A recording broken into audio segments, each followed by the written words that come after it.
기도, 그리스도인에게 있어서 기도만큼 중요한 것이 있겠습니까? 기도는 성도에게 권세여 능력이요 믿음이죠. 이런 기도의 응답에 대하여 예수님께서는 어떤 약속을 해주셨는지도 아십니까? 한번 들어보십시오.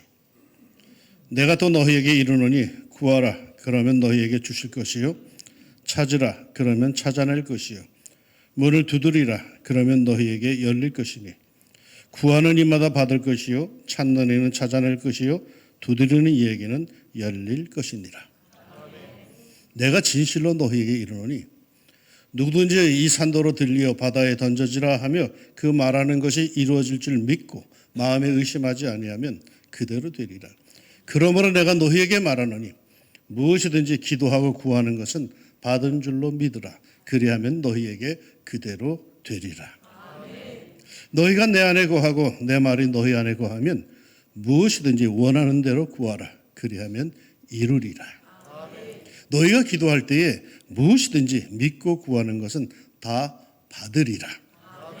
그야말로 확신입니다. 그러게 요한 1서 5장 14절 15절은 이렇게 증언하고 있습니다.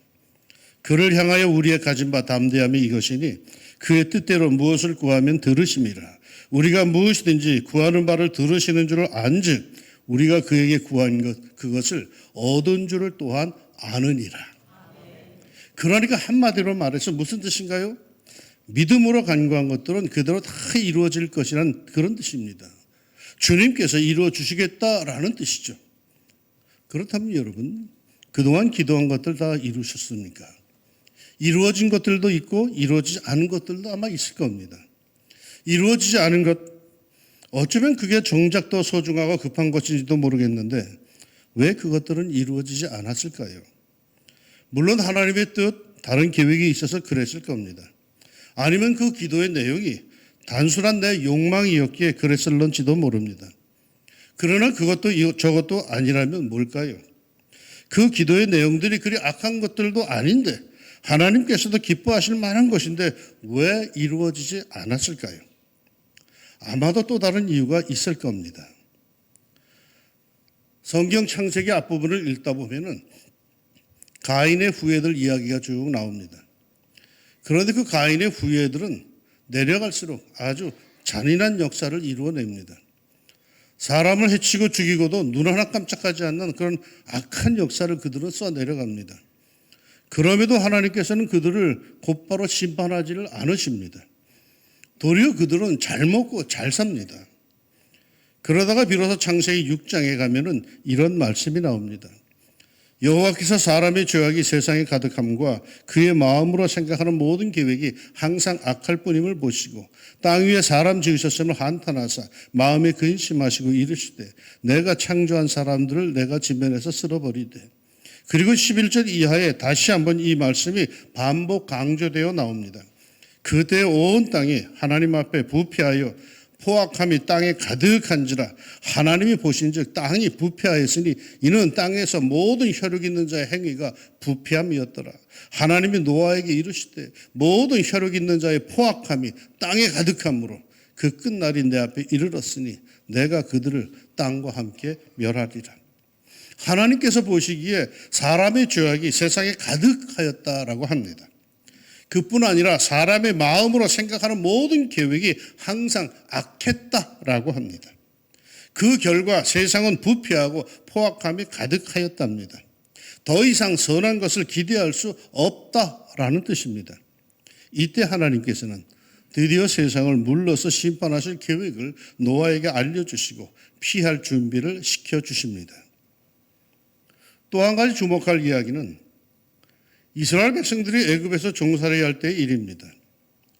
요셉 덕분에 애굽으로 이주해서 살던 그들은 요셉을 모르는 애굽의 통치자가 들어서자, 즉 정권이 바뀌자 졸지에 노예의 신분으로 전락하고 맙니다. 그리고는 노예의 삶, 평생 노동에 지친 비참한 삶을 그들은 살아갑니다. 그렇게 고달픈 이스라엘 백성들은 하나님께 얼마나 열심히 간절히 기도를 했겠습니까? 여호와 하나님만 밖에 기댈 데가 없으니까 아주 열심히 기도했을 겁니다. 하나님 우리를 해방시켜 주세요. 하나님 우리들의 조상들과 약속한 것 있지 않습니까? 기억해 주세요. 우리를 건져내 주세요. 기도하고 또 기도하고 기다리고 또 기다렸습니다. 그것도 무려 400년 동안 말이죠. 그럼에도 하나님께서는 그들을 위한 어떠한 역사도 이루시지를 않았습니다. 모세가 태어날 때까지 말이죠. 왜 그러셨을까요? 그 대답이 창세기 15장이 나옵니다. 그 장면은 하나님께서 아브라함을 부르시고 그와 계약을 체결하시는 장면인데, 그때 하나님께서는 아브라함에게 이렇게 말씀하십니다. 여호와께서 아브라함에게 이르시되 너는 반드시 알라. 네 자손이 이방에서 객이 되어 그들을 섬기겠고 그들은 400년 동안 네 자손을 괴롭히리니 그들이 섬기는 나라를 내가 징벌할지며 네 자손은 4대 만에 이 땅으로 돌아오리니 이는 아모리 족속의 죄악이 아직 가득 차지 아니함이니라 하시더니, 이 말씀에 의하면 아무리 애굽에서 기도하고 기도해도 하나님께서 구체적으로 뭔가 구원의 손길을 보여주시지 않은 이유가 뭘까요? 장차 이스라엘이 돌아갈 그 가나안 땅에 사는 아모리 족속의 죄악이 아직 가득 차지 않았기 때문이랍니다. 그러니까 하나님의 역사는 우리식으로 말하면 무대뽀식으로 이루어지는 것이 아니라 그와 관계된 역사, 관계된 이들과의 조화, 연결, 상응된 역사들을 생각하며 이루신다라는 것입니다. 갑자기 어느 하늘에서 쭉 떨어지는 역사가 아니라는 겁니다.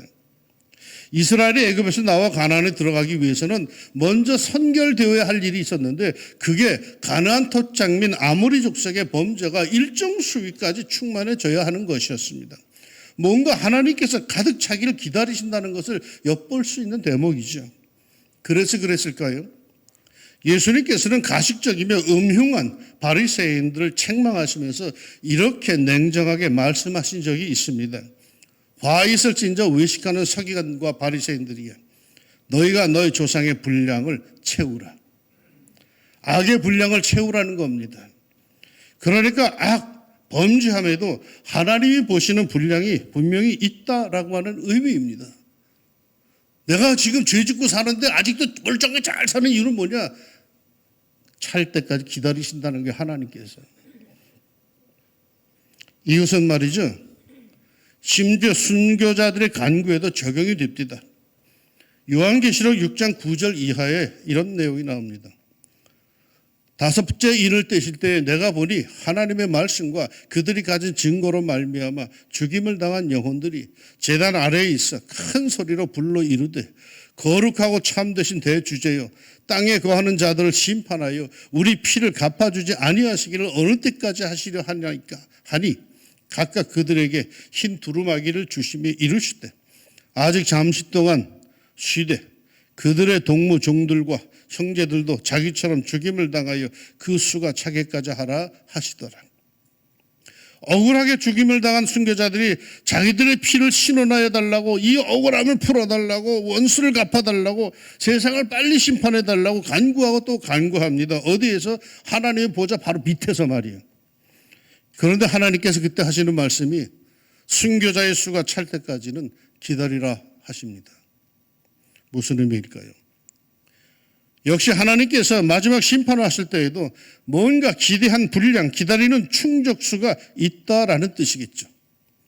기도한다고 해서 즉각 응답하시고 역사하시는 것이 있는 반면에, 정작 중요한 것은 하나님께서 특별히 관리하시며 기대하시는 그런 분량들 있다라는 것이죠.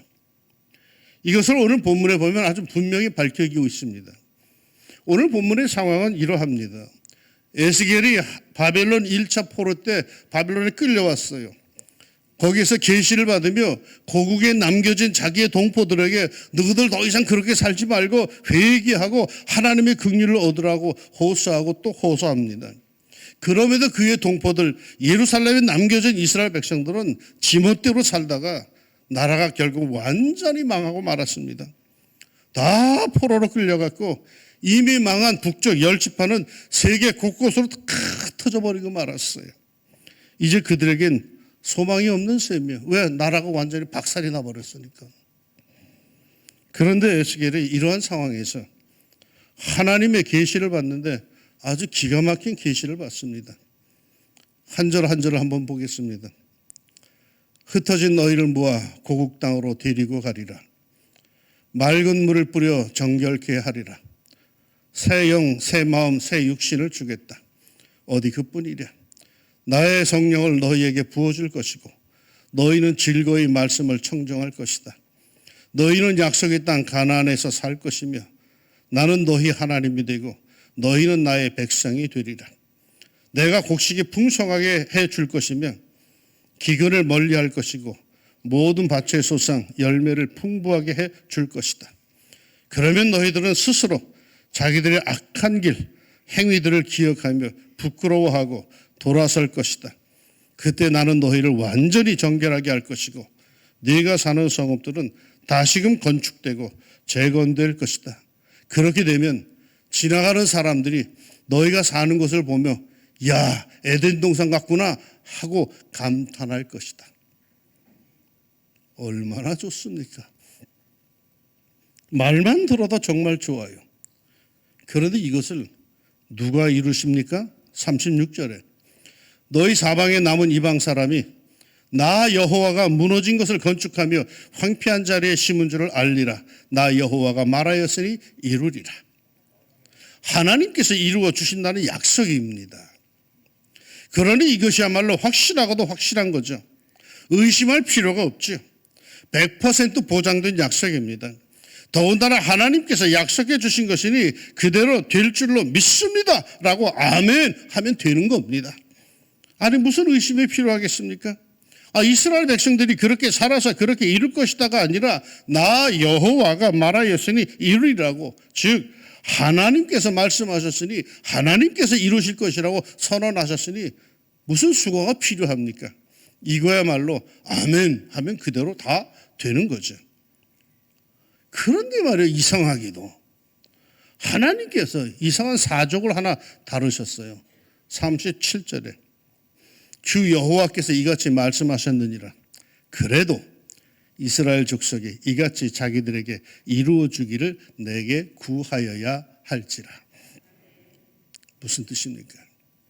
하나님께서 이런 계획을 갖고 계시고 그대로 이루실 것이라고 할지라도 이스라엘 백성들은 그렇게 되기를 기도해야 한다라는 뜻입니다. 기도하지 않으면 안 돼요. 그러니까 여기에도 하나님께서 뭔가 원하시는 것이 있다라는 뜻입니다. 그것은 어느 정도의 기도의 분량을 하나님께서 원하신다는 것입니다. 그것이 차야 역사가 된다는 뜻이죠. 기도는 주문이 아니에요. 기도는 주술이 아니에요. 그것은 우리의 마음을 하나님께 쏟는 겁니다. 쏟고 또 쏟아서 하나님의 마음에 그 기대하신 분량이 찰 때에 어떠한 것이라도 그대로 이루어질 것입니다.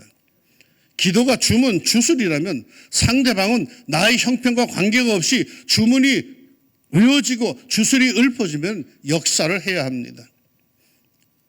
그야말로 열려라 참깨 하면은 알리바바의 그 도둑들의 비밀 창고는 누가 외치든지 열려야 하는 겁니다. 그러나 기도는 그런 거 아닙니다. 하나님의 마음을 감동시키는 거예요. 하나님의 마음을 감동시켜서 하나님이 움직이시도록 만드는 거죠. 그러기 위해서 하나님께서 원하시는 분량이 있어요. 하나님께서 감동할 만한 분량이 있어요. 그냥 슬쩍 하며 지나가면서 한 마리 툭 던지고 가는 그런 기도가 아니라 정말로 차고차고해서 하나님의 마음에 뜨거워져서 움직이는 그런 기도의 분량이 있다라는 거예요. 모든 기도에는 각자 나름대로 하나님께서 원하시는 분량이 있어요. 31년 전에 제가 왕중교회에 부임했을 때 정말 우리 교회 주변의 환경은 참 답답했죠. 흰 깃대를 세운 무당집들이 교회를 포위하다시피 했어요. 그 당시에 우리 교회 주변에 무당집이 몇 개 있었는지 기억하십니까? 5개가 있어요. 5개가. 완전히 둘러싸고 있었어요. 그 답답함에 새벽마다 기도했더니 하나님께서 교회 앞에 대로로 확 큰 길을 열어주셨어요. 그때 얘기 들어보니까 그 큰 길 계획은 일제시대 때부터 계획돼 있었던 거래요. 근데 그때 큰 길이 교회 문 앞으로 열린 거예요. 주변의 환경의 정리를 해주시더니 무당집들이 하나둘 사라졌고 차츰차츰 우리의 지경을 확장을 시켜주셨습니다. 그런데 더 이상 우리 마음대로 확장하기가 아주 어려웠어요. 그래서 젊은 이 목사 그때 답답한 나머지 나는 하나님께 이런 기도를 드리기 시작했어요. 아주 때를 썼어요. 하나님, 아예 우리 교회 주변을 좀 뒤집어 주세요. 기도는 이렇게 했지만 어떻게 뒤집으실런지는 몰랐어요. 그런데 하나님께서 뒤집으시는데 얼마나 화끈하게 뒤집으시는지, 이 상황 심리가 우리나라에서 처음으로 시행된 뉴타운 1호 정책으로 홀라당 다 뒤집어지고 말았어요. 다 파헤쳐버리고 말았어요. 그리고 우리는 성전을 지어야만 했어요. 성전 짓고 싶어진 거 아니에요. 다 뒤집어져서 지은 거지. 제일 먼저 뉴타운 땅에 하나님의 성전을 지어야만 했어요. 그때 성전 건축을 앞두고 우리가 한 게 뭡니까? 하나님의 의지, 하나님의 계획은 에스겔 36장 오늘 본문처럼 우리에게 밝혀졌는데 그때 우리가 해야 할 일은 뭐였습니까? 기도였죠. 하나님께서 말씀하신 것처럼 그래도 이스라엘 족속이 이같이 자기들에게 이루어지기를 내게 구하여야 할지라. 기도해야 했어요. 그래서 그때 우리가 시작한 것, 성전을 짓기 전에 52,000 기도 분량 채우기를 시작했어요. 기억하시죠? 느헤미야가 포로 생활에서 돌아와가지고 예루살렘 성벽, 무너져 내린 성벽을 보면서 그것을 다시 쌓았는데 52일 만에 쌓았고 1000이라고 하는 숫자는 하나님의 완전한 숫자이니 이 둘을 결합을 시켜가지고 52,000시간 하나님께서 일을 시작하셔서 마치시기에는 마땅한 시간이라고 믿어서 우리는 52,000 기도 분량 채우기를 시작했습니다. 그래서 우리 온 교우들은 1년 동안 틈나는 대로 교회를 위해서 뉴타운 새성전을 위해서 기도하고 또 기도하여서 52,000의 기도 분량을 채웠습니다. 그리고 성전을 일사천리로 건축하여서 뉴타운에서 아파트 들어오기도 전에 우리 교회가 제일 먼저 교회당을 세웠습니다.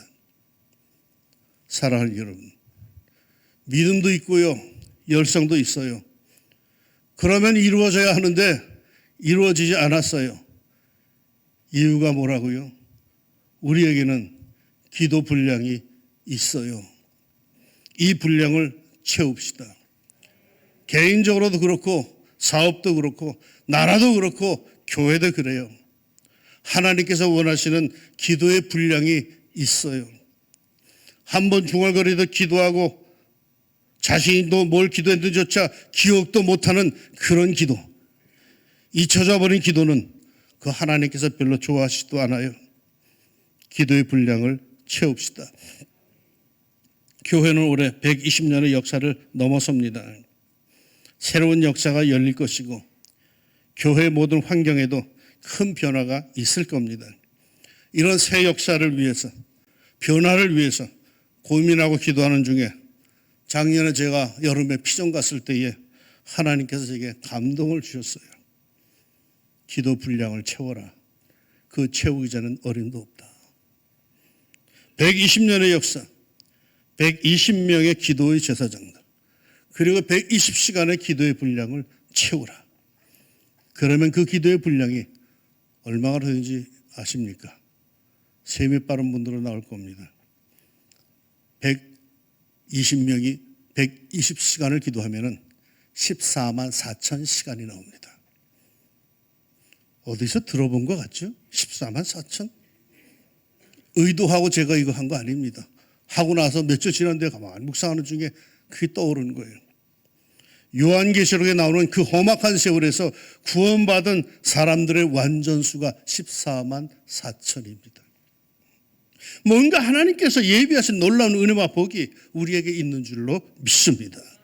그 기도의 분량을 채울 때 교회도, 여러분 개개인도, 우리 나라도 말이요, 우리 생업도 말이요, 우리 자녀도 복의 복을 받을 줄로 믿습니다. 14만 4천 시간. 벅찬 기도에 꽉 찬 기도에 완벽한 하나님의 역사가 우리에게 이루어질 줄로 믿습니다. 오늘 에스겔을 통해서 약속하신 그 놀라운 복들이 실제로 우리에게 이루어질 줄로 믿습니다. 기도의 분량을 채웁시다. 그래야 하나님의 약속이 그대로 우리에게 이루어지는 복된 왕중 성도들이 되시기를 우리 주님의 이름으로 축원합니다. 기도합시다.